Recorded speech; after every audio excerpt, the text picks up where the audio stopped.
Imam Abu Daud dengan sanadnya meriwayatkan daripada Abi Hurairah bahwa Rasulullah sallallahu alaihi wasallam bersabda, Allah tidak suka kepada sesuatu seperti mana sukanya kepada seseorang nabi yang elok suaranya, di mana dia berlagu membaca Al-Quran, yakni dengan menyaringkan suaranya. Babut tasydid fi man hafizal Quran thumma nasiyahu. Ini bab ancaman terhadap orang yang hafal Quran kemudian melupainya. Dengan sanadnya Imam Abu Daud meriwayatkan daripada Sa'ad bin Ubadah, katanya Rasulullah sallallahu alaihi wasallam bersabda, tidak ada sesiapa pun yang membaca Al-Quran kemudian dia melupainya, melainkan dia akan menemui Allah pada hari kiamat nanti dalam keadaan berkusta. Babun unzilal Quran ala sab'ati ahruf. Ini bab Al-Quran diturunkan mengikut 7 cara.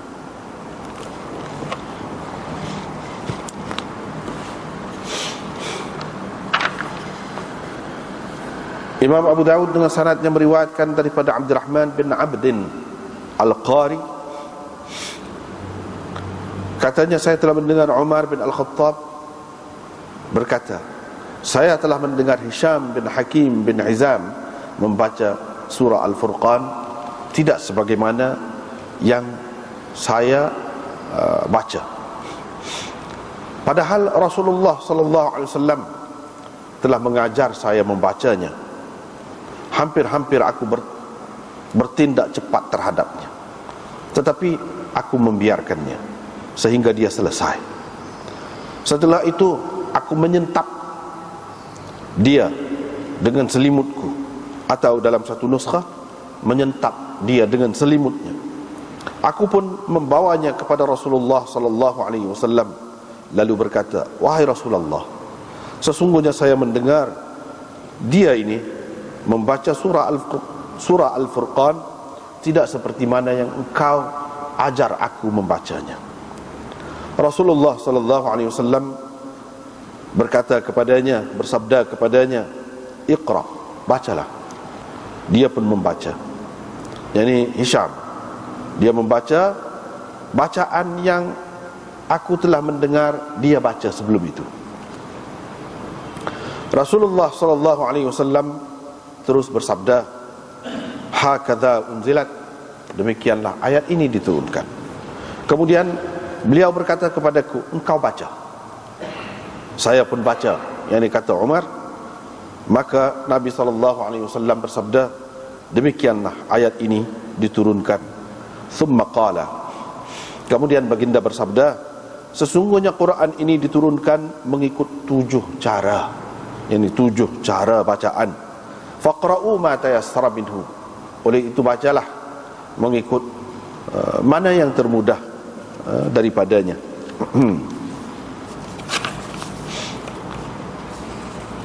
Dengan sanadnya Imam Abu Daud meriwayatkan daripada Ma'mar, katanya Zuhri berkata, sebenarnya perbezaan bacaan itu dalam perkara yang sama, tidak berbeza dalam hal ataupun dalam bab halal dan haram, itu tidak berbeza. Dengan sanadnya Imam Abu Daud meriwayatkan daripada Ubay bin Ka'ab, katanya Nabi SAW bersabda, wahai Ubay, sesungguhnya telah diajar kepadaku bacaan Al-Quran. Maka dikatakan kepadaku mengikut 1 atau 2 cara. Malaikat yang berada di sampingku berkata, kamu katalah mengikut 2 cara. Saya pun kata mengikut 2 cara. Lalu dikatakan kepadaku mengikut 2 atau 3. Malaikat yang ada bersamaku berkata, kamu katakan mengikut 3. Saya pun kata mengikut 3, sehingga sampai kepada 7 cara. Thumma qala, kemudian Nabi SAW bersabda, laisa minha illa syafin kafin, tidak ada satu pun daripadanya melainkan syafin, melainkan menjadi penawar dan kafin, mencukupi, memadai, lagi mencukupi ataupun memadai. Jika engkau kata sami'an aliman azizan hakimah, yakni tidak mengapa, malam takhtim, selagi engkau tidak sudahi sesuatu ayat azab dengan rahmat atau ayat rahmat dengan azab. Dengan sanadnya Imam Abu Dawud meriwayatkan daripada Ubay bin Ka'ab bahawa Nabi SAW pernah berada dekat kolam Bani Ghifar. Tiba-tiba beliau didatangi Jibril. Lalu Jibril berkata, sesungguhnya Allah menyuruh engkau mengajarkan umatmu membaca mengikut satu cara. Nabi SAW bersabda, aku memohon kepada Allah keampunan dan maghfirahnya. Sesungguhnya umatku tidak akan mampu membaca begitu. Kemudian Jibril datang lagi kali yang kedua. Fadzakara nahwa hadza. Nabi SAW menyebut seumpama itu lagi, sehingga sampai kepada 7 cara bacaan. Kemudian Jibril berkata, sesungguhnya Allah menyuruh engkau mengajar umatmu membaca mengikut 7 cara bacaan. Maka mana-mana cara bacaan yang mereka baca itu adalah betul. Cara mana yang mereka baca, mereka betul dalam bacaannya.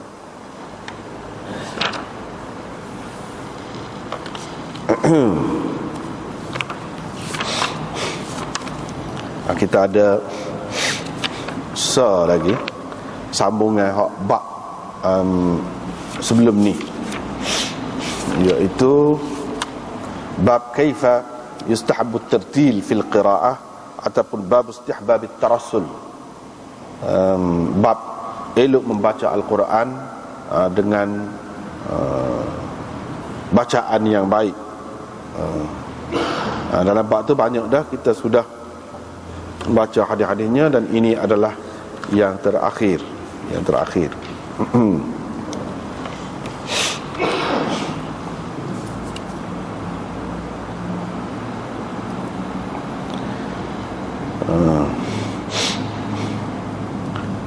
Riwayat daripada Abi Hurairah yang terakhir, iaitu Rasulullah SAW bersabda. Tadi kita terjemah Allah tidak suka kepada sesuatu. Satu maknanya azina. Satu lagi azina dengan makna Allah tidak mendengar sesuatu. Tidak mendengar sesuatu, mana diberinya perhatian yang khusus kepada bacaan ini, dan tidak diberi perhatian seperti itu kepada yang lain. Itu yang kedua. Yang ketiga, azina dengan makna redha. Allah tidak redha kepada sesuatu seperti mana dia redha kepada seseorang Nabi yang membaca, yang elok suaranya, sedap suara dia, dan seterusnya. Jadi ada beberapa makna. Kemudian yang kedua, ma'adina Allahu li syai'in ma'adina. Ma yang pertama tu ma nafi, ma yang kedua tu ma mausul orang panggil.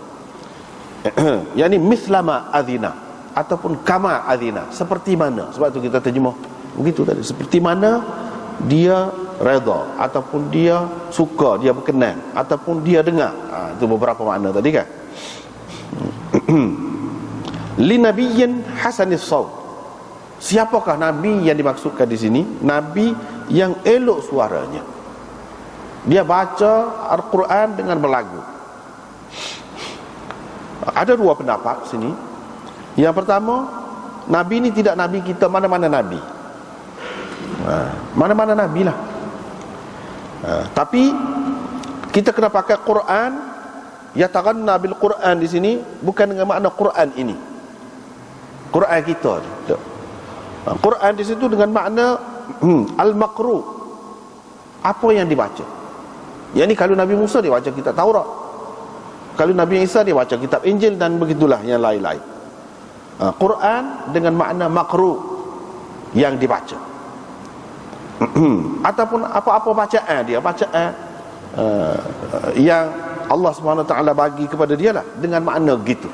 Kalau kita kata Nabi ini bukan Nabi kita. Yang pertama. Yang kedua, kita boleh kata juga Nabi di sini, walaupun disebutkan dalam bentuk isim nakirah, seperti dia redha kepada seorang Nabi. Seorang Nabi itu kalau nak kira tak jelas lah Nabi mana. Tapi kita boleh pakai juga di sini Nabi itu dengan makna Nabi kita. Sebab apa? Sebab dia ada sifat dia. Sebab nakirah bila dia ada sifat, dia memberi makna khusus, taksis. Ada makna taksis di situ. Ada makna khusus. Apalagi dia sebut yataghanna bil Quran. Kita boleh pakai Quran itu dengan makna Quran kita bila Nabi kita.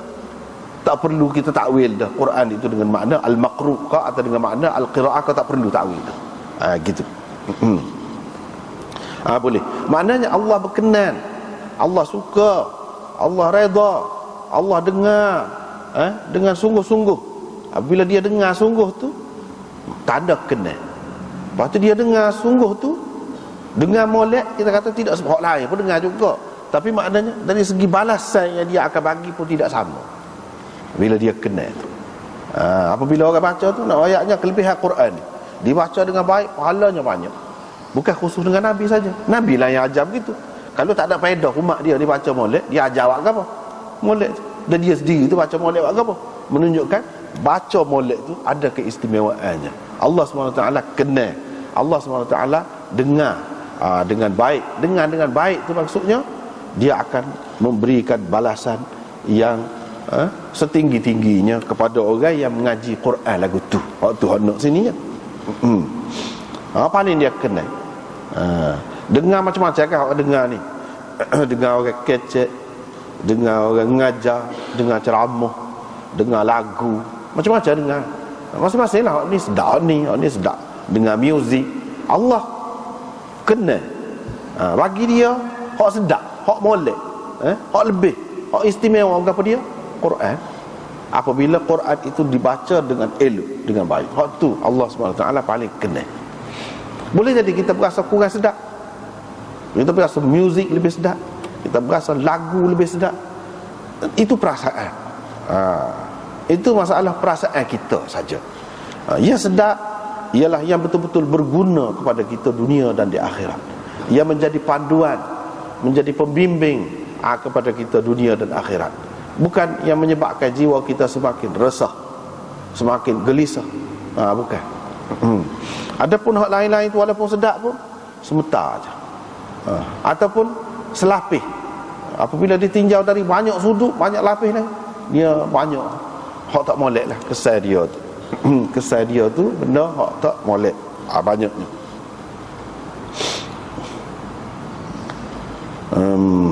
Tak apalah tu. Yataghanna bil Quran.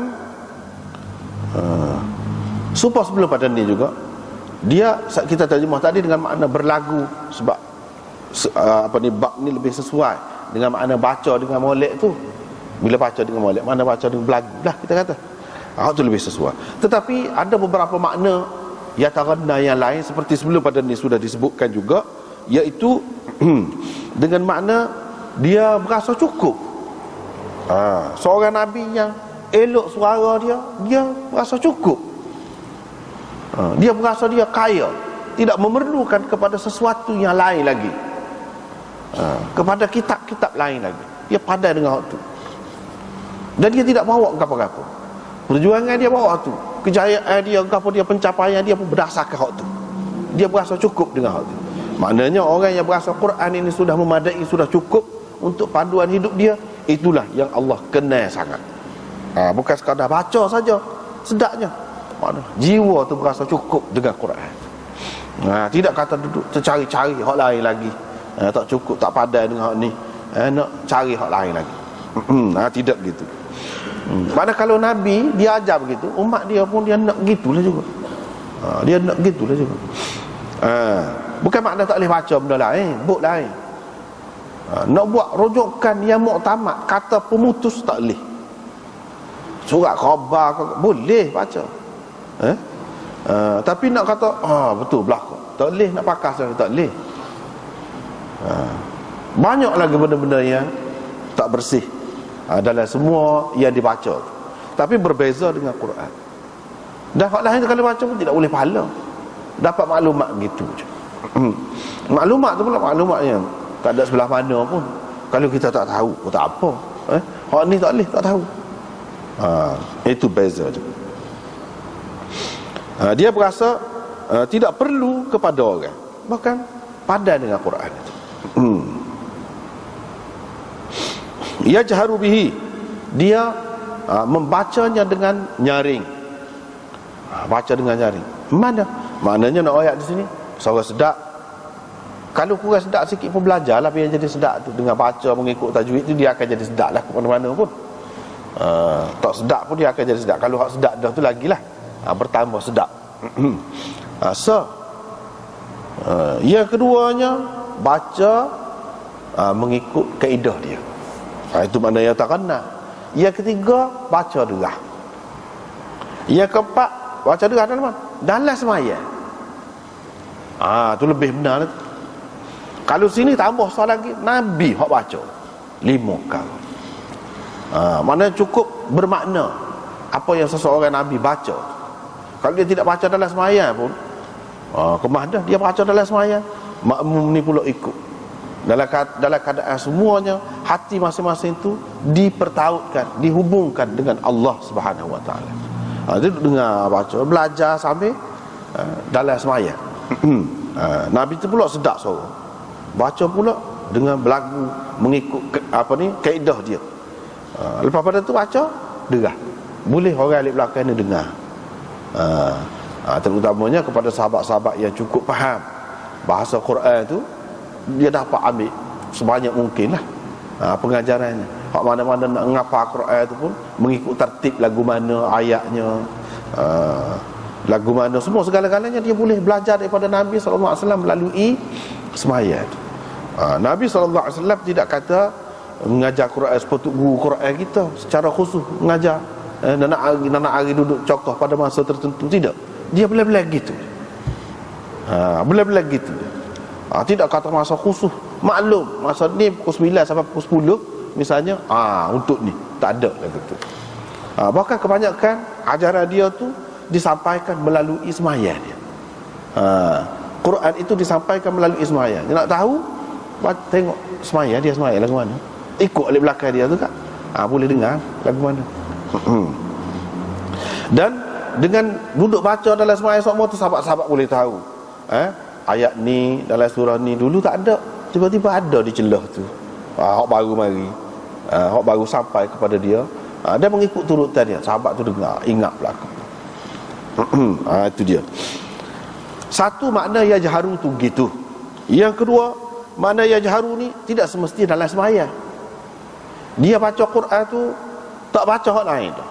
Ketika dia berhujah, ketika dia kecek, ketika dia berkira, ketika dia royak pahala dosa, dia sebut Quran. Dia royak kat orang tu dengan jelas, dengan derah.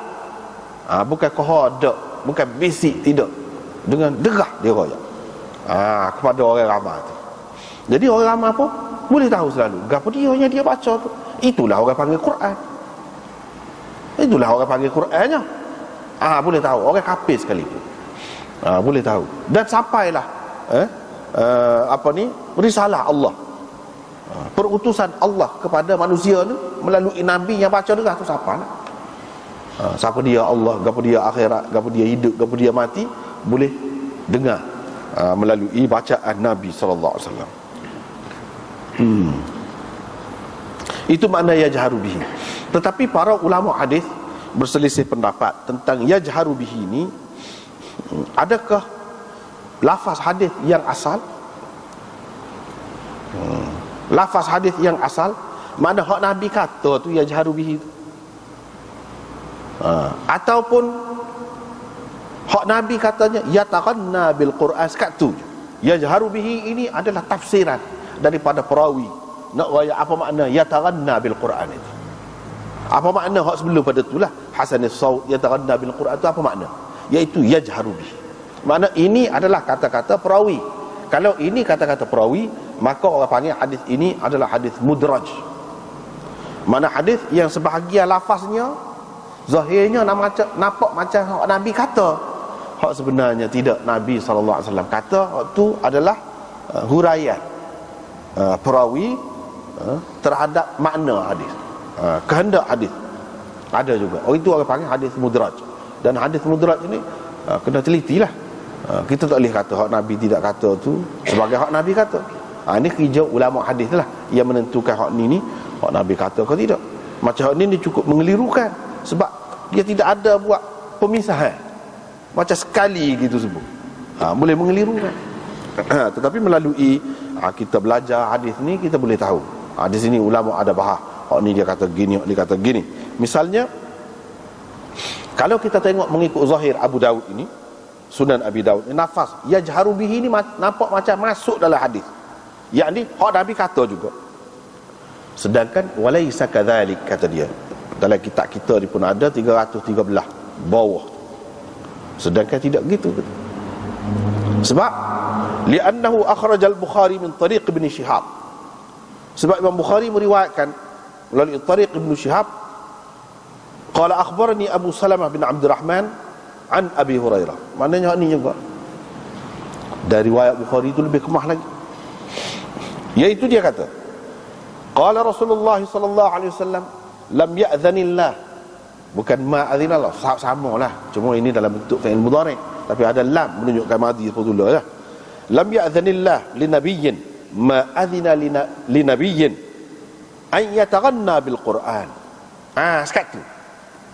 Wa qala sahibun lahu, ada seorang sahabat dia, anak buah dia, yakni anak buah Abu Hurairah, dia kata kepada dia, yuridu yajharu bihi. Dia kata, dia maksudkan yajharu bihi. Ni sahibul lahu ni seorang anak buah dia kata, anak buah ni hak bawah lagi, dia kata dia maksudkan yajharu bihi, yakni Nabi SAW tu baca dengan derah. Qala al-Hafiz, Hafiz Ibn Hajar berkata, dhamir pada lahu tu li Abi Salamah. Seorang anak buahnya berkata kepadanya, anak buahnya tu siapa dia? Anak buah kepada Abu Salamah, yakni anak buah Abu Salamah tu anak murid Abu Hurairah.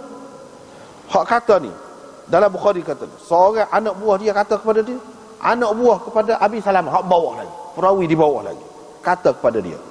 Seseolahnya dia tanya, adakah dia maksudkan maknanya ya taran Nabi itu baca derah? Gitu. Mana hak ni bukan hak Nabi SAW kata. Wasahib al-madhkur, anak buah Abu Salamah yang dimaksudkan itu namanya ialah Abdul Hamid bin Abdurrahman bin Zaid bin Al-Khattab. Bukan hak ni, bukan perawi hak ni. Hak ni kan Muhammad bin Ibrahim bin Al-Harith, anak murid Abu Salamah hak lain. Sebab yang terima hadis ni daripada Abu Salamah ni beberapa orang, bukan Muhammad bin Ibrahim saja. Kalau kita tengok riwayat Muhammad bin Ibrahim seperti dalam Abu Daud ni, nampak macam hak Nabi kata juga ya jaharu bihi. Sedangkan dalam Bukhari tidak gitu. Hak kata gini ni anak buah kepada Abu Salamah, iaitu Abdul Hamid bin Abdurrahman bin Zaid bin Al-Khattab.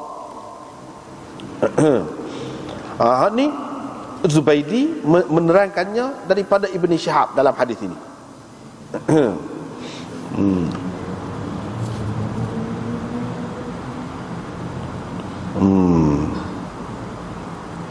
Seseolahnya tafsiran ini Ibnu Shihab tidak dengar daripada Abi Salamah, tetapi dia dengar daripada Abdul Hamid. Qultu, dia kata Syekh Khalil Ahmad, dia kata memang sabit ni daripada Abi Salamah melalui tariq riwayat yang lain yang dikemukakan oleh Muslim min tariqil Auza'i daripada Abi Hurairah dengan lafaz begini, ma adzinallahu li syai'in ka adzanihi li nabiyyin yataghanna bil Quran yajharu bihi. Begitu juga sabit inda Muslim melalui riwayat Muhammad bin Ibrahim At-Taimi daripada Abi Salamah. Wa zahiru hadzal kalam, kesimpulannya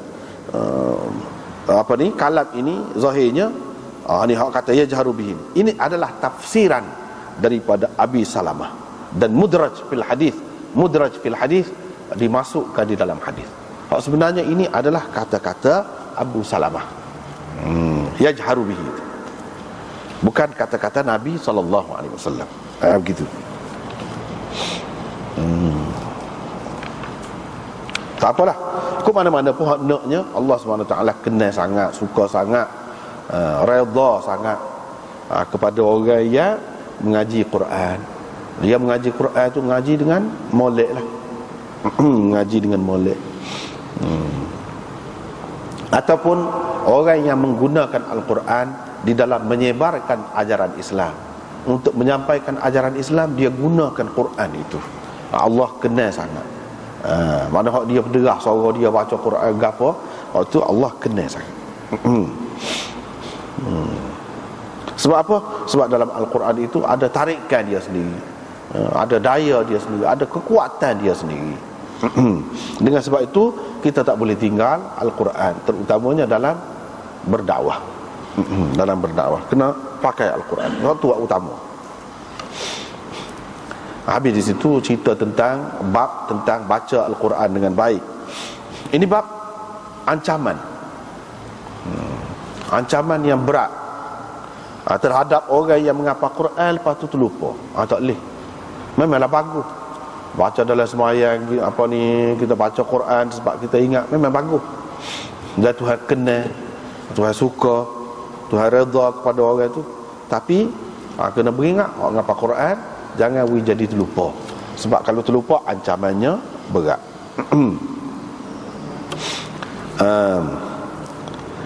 Dia mana terlupa tu lagu mana? Dengan cara dia tak baca. Tak baca tu kerana tak ambil berat, bermudah-mudah. Siapa terlupa? Tak boleh. Tapi kalau dia duk baca semacam lepas tu dia terlupa, itu tak apa, sifat manusia. Tak apa, tidak menjadi kesalahan. Hak jadi kesalahan ni kalau tak baca, buat tak cara. Hak lagu tu memang tak boleh lah. Tak apalah, kita tengok. Ini riwayat daripada Sa'ad bin Ubadah.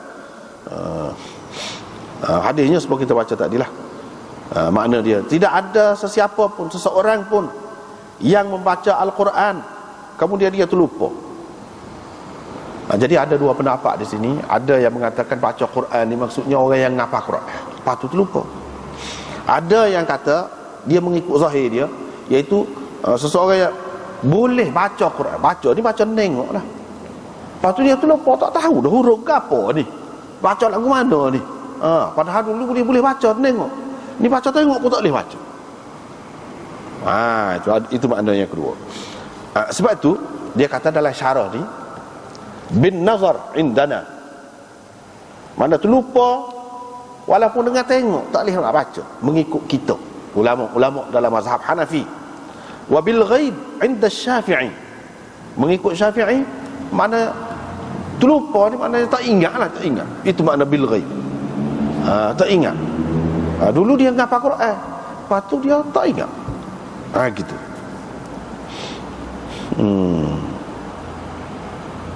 Ataupun makna dia kemudian dia tak baca, sama ada dia terlupa ke atau tak terlupa ke tak cara. Maksud di sini tidak ada sesiapa pun yang selalu baca Quran dulu, lepas pada tu dia tak baca Quran, tak cara lah terlupa ke tak terlupa ke.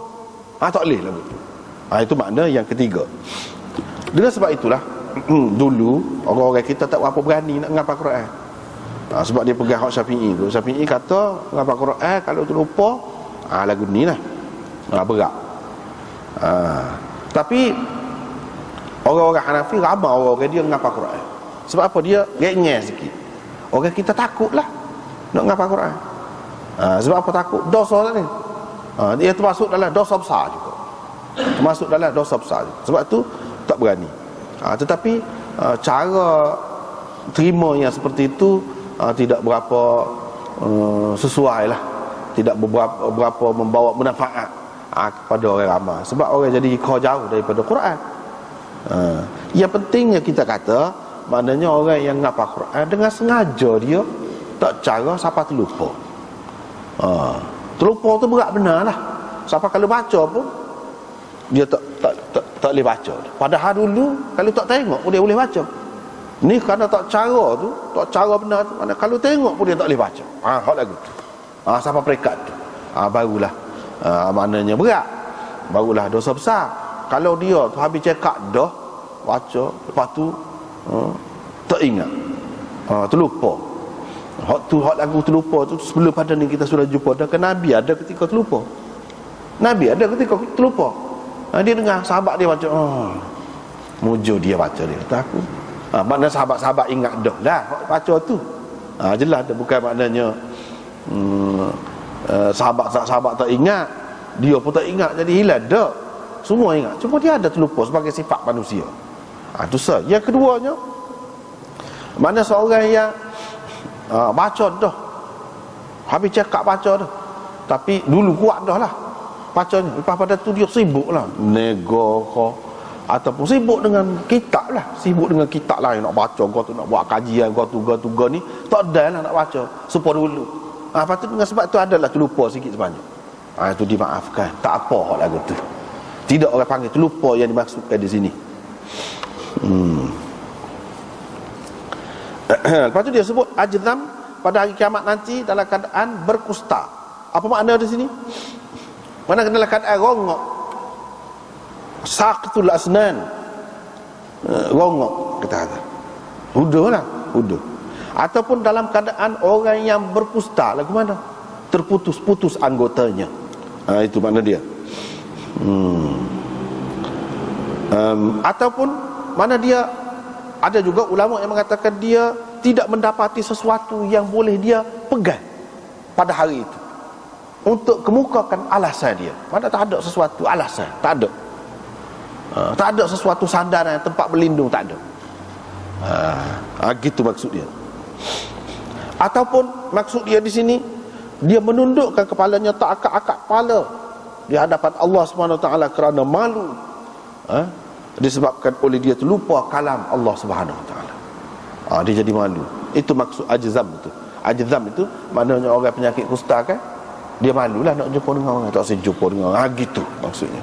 Bukan maknanya kena kusta semati. Tidak maksud gitu. Itu beberapa makna lah, beberapa makna yang diberikan oleh ulama.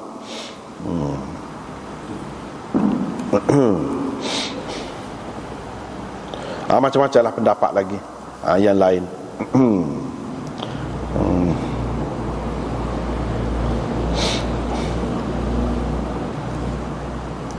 Dalam riwayat yang lain, dalam riwayat Ahmad ada sebut riwayat ni, sanad ni juga lebih panjang lagi. Sa'ad bin Ubadah kata, saya dengar bukan sekali, bukan dua kali. Dia kata Rasulullah SAW bersabda, ada satu orang lah, Isa bin Fa'id kata, an rajulin adalah riwayat Imam Ahmad, ada di antara Isa bin Fa'id itu rajulin, satu orang. Orang tu ambil daripada Sa'ad bin Ubadah. Orang tu kata, saya dengar bukan sekali, bukan dua kali.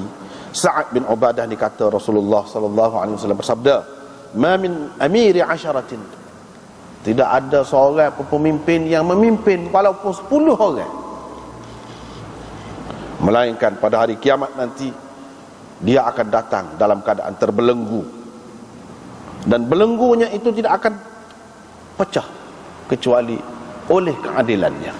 Kalau dia ada buat adil, akan pecahlah belenggu dia. Kalau tidak, duk terbelenggu, gitulah. Dan tidak ada sesiapa pun, ma min rajulin qara'al Qur'an fanasiyahu illa laqiyallah yawma yalqahu wa huwa ajdam. Tidak ada sesiapa pun yang mengaji Quran, lepas tu dia terlupa, yang ni hafal Quran, melainkan dia akan menemui Allah pada hari dia menemuinya dalam keadaan ajdam, dia ni berkusta. Begitu juga dalam Abu Daud ini sudah ada dulu, dalam bab dulu berkenaan dengan Quran ini juga, dalam bab sapu masjid dulu, iaitu hadis Anas. Dia kata Rasulullah SAW bersabda, dalam hadis itu ada sebut, wa uridat alayya dhunubu ummati, dikemukakan kepadaku dosa-dosa hambaku, umatku, falam ara dhanban a'zama min suratin minal Quran au ayatin utiyaha rajulun thumma nasiha. Tidak pernah aku lihat satu pun dosa yang lebih besar lagi daripada satu surah Al-Quran ataupun satu ayat Al-Quran yang diberikan kepada seseorang kemudian dia melupainya. Tak ada dosa lebih besar daripada itu. Dulu kita sudah jumpa dah. Semua riwayat ini termasuk ni kita baca ni adalah riwayat yang dhaif. Dengan sebab itu tak boleh nak pegang buat sebagai akidah, tak boleh. Untuk targhib dan tarhib dan dalam bab fadail, hadis-hadis dhaif itu bolehlah dipakai. Ni untuk tarhib, menakutkan orang, bagi peringatan, ancaman kepada orang, jangan main-main. Apabila ngapal Quran, maknanya sesuatu yang kita dapat, sesuatu yang paling besar, yang paling bernilai, paling berharga dalam kehidupan ini adalah terlalu bodoh orang yang sudah dapat sesuatu yang begitu istimewa ni dia lepas pula. Maka balasannya begitulah esok. Begitulah esok. Sepatutnya kita mensyukuri Allah SWT yang telah beri kita dimampu menghafal Al-Quran ataupun pandai baca Quran, ngaji Quran, walaupun nengok pun kita kena menghargai benda tu. Janganlah sampai kita lupa.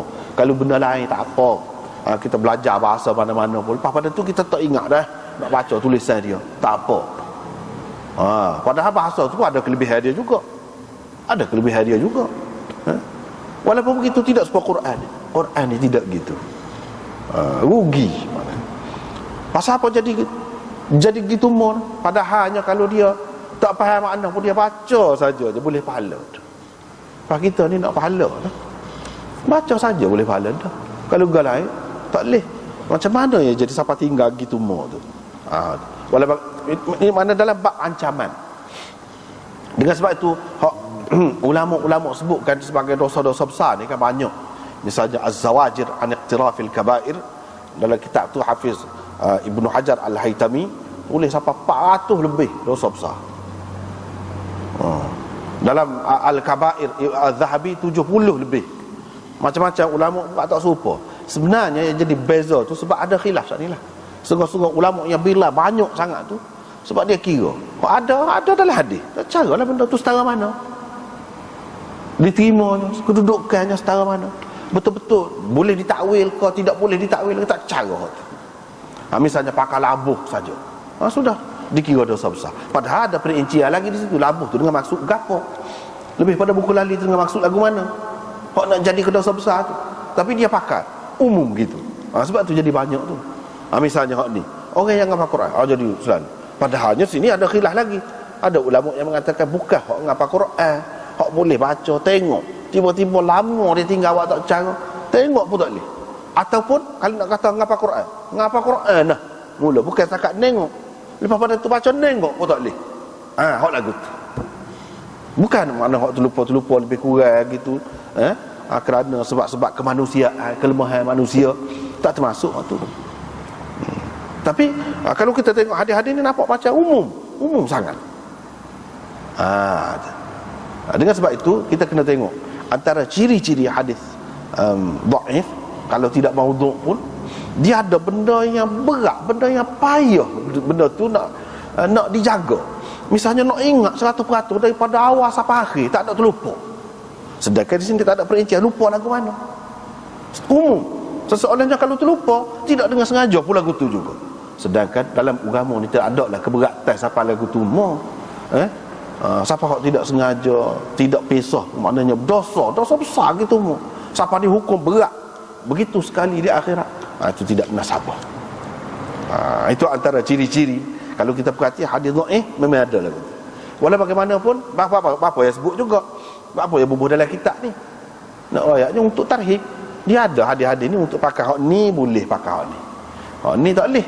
Nak pakai hak untuk hak ni tak boleh. Ada benda-benda memang gitu dalam hidup ni. Untuk nak buat benda besar setara ni tak padas hak ni. Dia kena hadisnya besar lagi, hebat lagi. Tapi kalau untuk buat benda setara-setara ni yang rendah-rendah tak apa boleh. Begitu juga hak ni pun. Begitu juga hak ni pun. Tapi kena rakyat molek lah. Rakyat molek. Jangan sampai masyarakat dia jadi takut sangat sampai tak sering ngapal Quran. Kalau sebab tadi rakyat secara terperinci dengan molek gitu, insya-Allah tak apa. Tak ada orang akan takut untuk mengapa Quran. Tapi kalau tengok hadis ni secara sepintas lalu, secara zahir dia nampak umum sangat. Siapa pun ma min imri'in nakira fi siyaqin nafi. Tak ada siapa Wah, kalau nak masuk tidak sengaja lagu tu dengan sebab kelemahan manusia, Nabi pun ada tu lupa. Apa Nabi masuk lagu ni juga kau? Sebab ma min imri'in, ma tu nafi, imri'in nakirah, di halaman nafi. Lepas tu ada min pula untuk takkid, menunjukkan tak ada siapa pun kecuali hak lagu ni. Lepas pada tu thumma yansah, kemudian dia terlupa. Terlupa lagu mana? Tak ada perincian, tak ada jelas molek. Tak ada jelas molek. Dengan sebab itu kita kata bukan hak tidak sengaja, tidak pisah.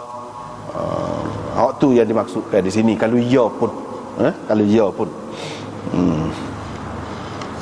Yang jadi sebab hadis ini jadi dhaif, tidak kuat tu apa sebabnya?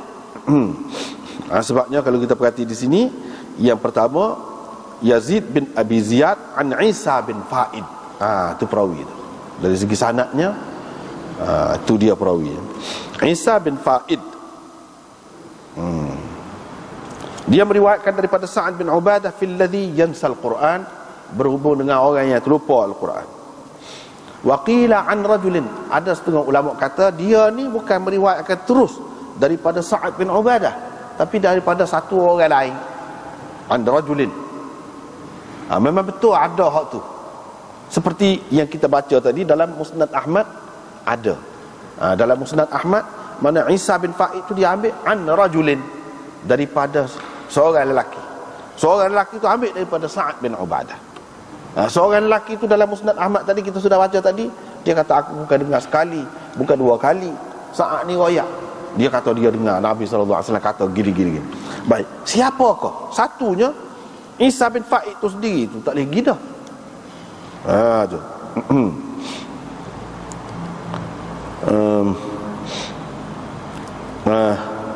Dia tu sendiri tak boleh pergi dah. Isa bin Fa'id mengikut ulama rijal hadis, dia tak dengar apa-apa daripada Sa'ad bin Ubadah. Wala adrakahu, dan dia tak ada pun dengan Sa'ad bin Ubadah. Dia tak ada. Dia tak ada, dah tak ada nak dengar lagu mana. Sebab itulah. Tapi tidak salah dari segi riwayat itu. An Sa'ad, sebab dia riwayat secara an-anah. Riwayat secara an-anah ni tidak semesti menunjukkan sanad itu muttasil, tak apa. Tetapi apabila kita tahu hakikatnya putus, dia tak ada. Kalau ada pun dia kata dalam Musnad Ahmad itu rajulin, siapa rajul itu? Tak pandai dengan satu orang lelaki. Kalau seorang lelaki itu sahabat, tak apa bagi kita. Ini tentu tidak sahabat. Sa'ad bin Ubadah tu itulah sahabatnya. Rajulin ini ambil daripada ni bukan sahabat. Siapa dia? Selagi tak tahu perawi itu tak boleh pergi. Itu dia dua perkara. Yang ketiganya, ada ulama rijal mengatakan dia ni majhul. Isa bin Fa'id tidak diketahui. Majhul. Bila majhul, tak boleh pergilah sanad dia. Dhaif. Perawi tidak diketahui siapa. Tak boleh dalam agama ni. Hak kita nak terima apa-apa ni mesti kena bertanggungjawab. Mesti ada orang hak kita ambil tu siapa dia tu orang setara mana, orang lagu mana. Ni ulama-ulama mengatakan tidak ada orang lain yang meriwayatkan daripada dia selain daripada Yazid bin Abi Ziyad. Selain daripada Yazid bin Abi Ziyad. Dalam Musnad Ahmad itu pun Yazid bin Abi Ziyad juga. Seseorang perawi macam Isa bin Fa'id ini, kalau seorang saja yang ada yang meriwayatkan daripada dia, orang lain tidak diketahui ada meriwayatkan daripada dia, lagu tu orang panggil perawi majhul. Dengan satu orang meriwayatkan daripada dia tidak hilang, orang panggil jahalah dia. Kedudukannya yang tidak diketahui itu tidak hilang. Dia kena sekurang-kurangnya dua orang riwayat. Kedua-dua tu dua orang yang diketahui pula, orang molek pula, baru dia tu tidak majhul. Ni dah seorang ni riwayat daripada dia. Tapi benda-benda yang seumpama ni kan, macam baru ni dari segi targhib tu, orang yang ngaji Quran, suruh meningkat naik tu begitu gini. Lepas tu ada mahkota dipakai atas kepala ibu bapa dia tu. Baru ni kan kita sudah jumpa hak tu pun dhaif juga. Tapi Imam Abu Daud mari semua dalam kitab dia untuk dipakai di tempat dia yang sewajarnya.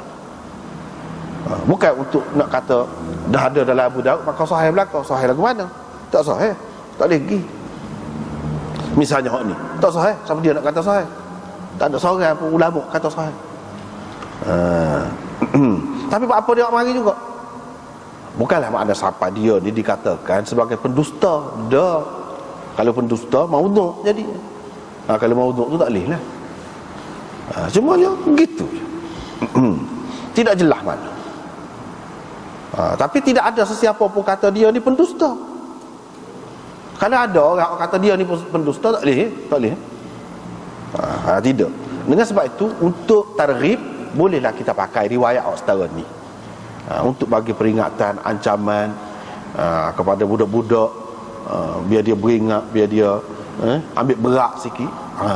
Boleh hak lagu ni. Tapi untuk dijadikan akidah, memang nak percaya memang ginilah akan jadinya, tak boleh. Tak boleh. Sebab apa? Dari segi sanad dia tak dilemah, kemudian dari segi makna dia tu terlalu umum sangat. Terlalu umum sangat. Padahal kalau ia pun tidaklah seumum itu. Tidaklah seumum itu maksud dianya.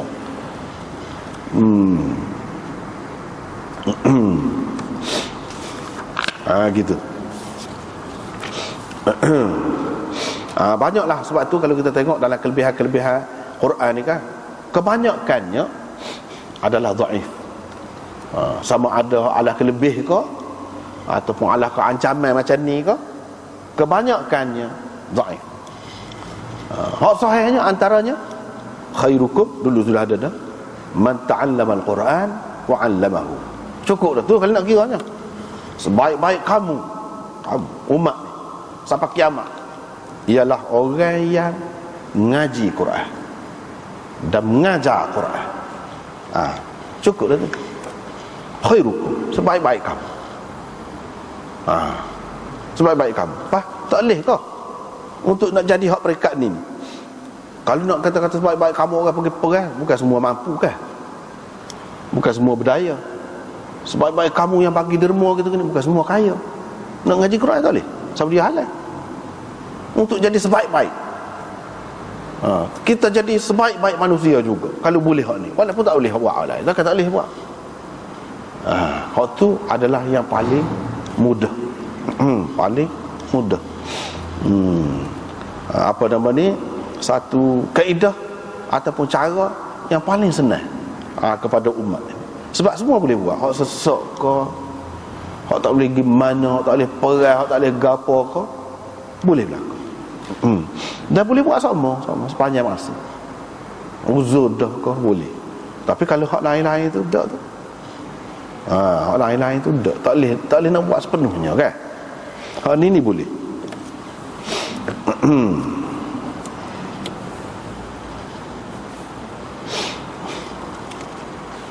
Kepada buat baik, kan dalam hadis banyak buat baik kepada dua ibu bapa ke apa. Selagi dia ada, apa kalau dia tak ada? Yalah boleh. Pahala dia jaga kita, dia gitu gini siapa sok mau tak putus ke dia. Hak kita nak buat baik ke dia tu boleh pahala suku pula tu. Nak beri pitih ke dia, nak beri makan ke dia, nak jaga dia boleh ke? Hak tu tak boleh dah kalau dah mati. Mana hak lain-lain tu adalah gitulah keadaannya walaupun baik. Tapi Quran ni tidak. Sama-sama boleh. Sebab itu dikatakan khairukum man ta'allama al-Quran wa 'allamahu. Hak tu sahih. Ada lagi, banyak lagi hak sahihnya, tapi hak kebanyakannya kalau kita tengok dalam kitab-kitab fadail, misalnya kitab Syekh Zakaria ke, banyaklah. Maklum selalu, faham selalulah kalau kata kitab fadail dia mesti ada benda-benda hak lagu tu. Mesti ada. Cuma atas kita lah, kena tahulah keadaan tu.